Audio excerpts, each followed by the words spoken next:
Hi, it's me again with Corel Tips and Tricks, and this is part 3, I think, of this series. The gentleman has emailed me now, and he actually wants to make 2 puzzles with each city and each of the puzzle, and I'm trying to figure that out as we speak. But in the previous video, if you realize, I'm going to make my nudge factor a little bit bigger, make it like 10.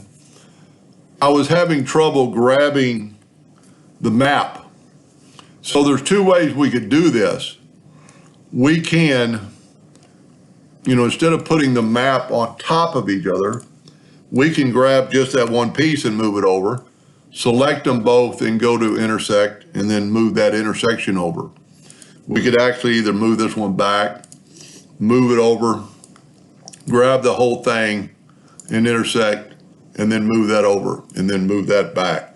This way we have less chance of that one I don't have to do anything to.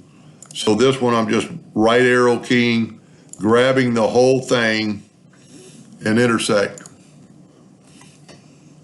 Move that back. I'm just using the arrow keys. The other way to do it, I'm going to go to intersect and you can see what's happening. The other way to do it would be before you start, take this map and even though he's not going to be using this map, I'm just going to make a 2-point line and joining those lines. And I might even put I'm going to hold down the control and the shift button. I'm actually going to fill it in with black. Now we can grab this, all of it, and group it together, Control G. Now we can move it to our map and you can see this is off our map. So if we wanted to do what we did before and not move it and grab this piece, hold down the shift key and grab that and intersect it. So now you have just that. Grab this piece, hold down the shift, grab that, intersect it, and move it over.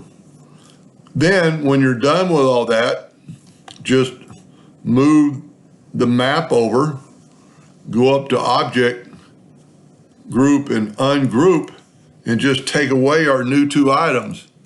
And then you're back to where you were, Control G, and group that together.